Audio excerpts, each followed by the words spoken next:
Amal jariah adalah amal yang tertentu yang terus mengalirkan pahalanya kepada pelakunya yang mengamalkan tersebut. Jadi seseorang muslim itu mempunyai dua kesempatan. Kesempatan yang pertama adalah kesempatan hidup, yang mana kesempatan hidup ini dimulai daripada awal dia balik sampai dia meninggal dunia. Dan maka barang siapa yang menggunakan kesempatan yang pertama ini, maka dia seorang yang beruntung, seorang yang mengamalkan kebaikannya dan membedakan mana yang dia telah bisa membedakan yang mana yang utama dan yang mana yang lebih utama, yang mana yang baik dan mana yang lebih baik. Adapun kesempatan yang kedua dimulai setelah kematiannya hingga hari bangkitnya kiamat. Tidak semua dapat menggunakan kecuali mereka yang belajar ilmu syariat agama. Tidak semua menggunakan kesempatan yang kedua ini kecuali mereka yang telah paham agama, telah dekat dengan para ulama-ulama itu. Makanya pada kesempatan kedua itu setiap muslim tidak menggunakannya kecuali masa hidupnya. Sebab ketika seorang muslim meninggal dunia, putuslah segala macam amalnya. Dan tidaklah ada lagi pahala yang akan ngalir kepadanya kecuali jika dia mempunyai investasi akhirat tersebut. Makanya sebagaimana dikatakan, disabdakan oleh Nabi kita Muhammad SAW, qala Rasul, apa kata Rasul, idza mata ibnu adam inqata amalu illa min thalath, shadaqatin jariyatin aw ilmin yantaqu bih aw waladin salih yad'u lah. Kata Rasul yang pertama, jikalau seorang anak Adam, seorang Bani Adam, seorang manusia, ketika dia meninggal, maka terputuslah seluruh amalnya kecuali 3 perkara, kata Rasul. Apa yang pertama? Yang pertama shadaqatin jariyatin, sedekah yang jariah, sedekah yang terus mengalir. Makanya kalau mumpung kita masih hidup, mumpung kita masih diberikan sehat walafiat oleh Allah Subhanahu wa taala, kita harus mengamalkan bersedekah kepada orang. Karena sedekah inilah yang membuat kita punya investasi akhirat. Dengan sedekah inilah kita bisa mempunyai investasi di akhirat kelak nanti. Sedekah tidak harus menunggu kaya.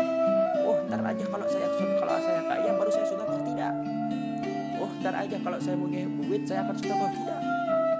Sedekah tidak harus dengan harta. Kalian mempunyai ilmu juga itu sudah sedekah. Kalian senyum kepada tetangga kalian, kalian senyum kepada kalian punya teman, itu sedekah. Kalian menyenangkan hati seorang mukmin, seorang muslim, menyenangkan tetangga kalian, itu sedekah, Pak. Makanya sedekah itu tidak harus dengan uang, sedekah itu tidak harus dengan tidak nunggu harus mempunyai harta banyak, tidak. Itu kata Rasul. Yang kedua yaitu al-ilmu yuntafa'u bih, ilmu yang bermanfaat. Seorang santri yang ilmu bermanfaat, dia sukses, dia mempunyai investasi akhirat. Seorang santri yang misalkan ada seorang santri pulang mondok, kemudian dia mengamalkan ilmunya, mengajari adik-adiknya wudu, mengajari adik-adiknya ilmu agama, dia mempunyai investasi akhirat. Jadi kalau misalkan dia punya murid, muridnya mengajarkan kepada muridnya mengajarkan kepada muridnya seterusnya, maka inilah berhasil, dia telah mempunyai investasi akhirat kelak. Kemudian yang ketiga, yang terakhir, apa yang terakhir? Yang terakhir adalah seorang anak yang soleh, seorang anak yang berbakti kepada orang tuanya. Ini adalah termasuk amal jariah. Makanya kata Imam Syafi'i radhiyallahu anhu, beliau mengatakan alangkah bodohnya seseorang mempunyai anak banyak tapi salah satunya tidak utuh, digunakan untuk menyambung tali daripada dakwah Nabi Muhammad SAW. Dia punya anak banyak, anaknya banyak. Berapa anaknya? Anaknya dia 10, anaknya dia 7, anaknya dia 20, 30, 40. Tapi dia salah satu daripada anaknya tidak dimondokkan, tidak dibuat untuk menjadi dai, tidak dibuat untuk menjadi ustaz salah satu anaknya. Maka orang tua yang seperti ini adalah orang tua yang sangat bodoh, kata Imam Syafi'i radhiyallahu anhu. Makanya kita tinggal pilih investasi yang ketiga ini yang telah dipesankan oleh Nabi Muhammad. Jadi 3 investasi ini tinggal pilih. Sampean Pak Bu, tinggal pilih mana yang baik, mana yang cocok buat antum, yaitu kalau antum bisanya sedekah ya sedekah. Kalau antum bisanya ngaji, terus mengajarkan ngaji kepada santri-santrinya, kalau misalkan yang punya pondok, yang punya TPI, ajarkan.